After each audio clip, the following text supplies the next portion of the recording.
Sobrang maulan ngayong araw. Malapit na ang Christmas pero grabe oh. Sobrang maulan.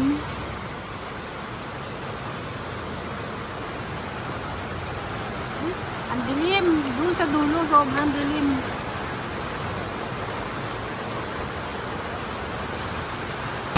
Dito ako ngayon sa tindahan. Tunog din yung patak ng ulan sa bubong. Kaya kasimpisan nito. Malamig. Kasi malamig. Sigurado pag tag-araw nito sobrang init.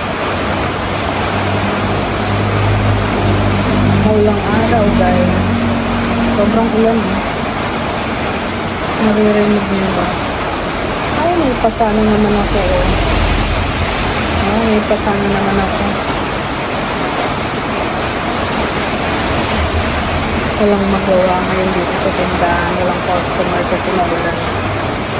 Sana mamaya umaraw. Kasi na umaga maaraw eh. Kaso, yun nga, nagulat ako. Pagdating ng mga 10 ay nag-uulan na.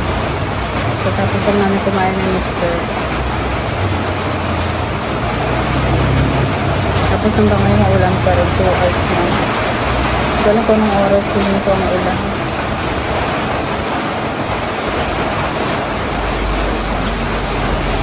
Parang meron akong pantal dito.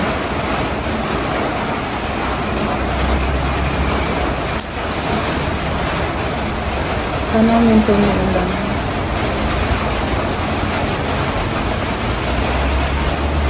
Ilang araw na lang eh.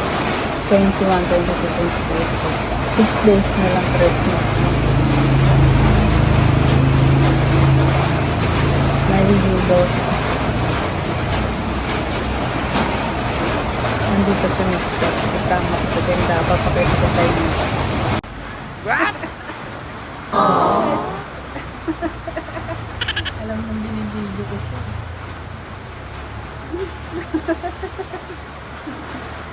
Diba maulan pa rin? Lakas naman. Maksak ng ulan sa bubong. Maganda niya si Mr. Dalawa lang kami nandito ngayon. Ayun, pati ng ulit. Walang ganap sa dito sa tindahan. Walang tao. Walang customer kasi maulan. Mas ng ulan. Yun nga sabi ko kanina. Ang araw-araw. Sikat na sikat talaga ang araw. Ang init-init. Tapos biglang umulan. Walang ibang bakit. Ang nangyari pag may customer. Ay, mamaya na. Habang walang customer, magbablog muna ako ngayon.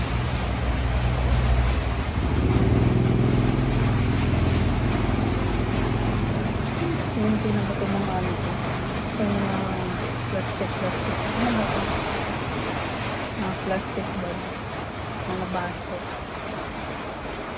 Walang magawa ngayon. Kaya nag-vlog ako. Tapos ko lang kasi yung lahat. Luto na ako ng mga itlog, dynamite, cheese stick, ayun yung mga ano, yung street food.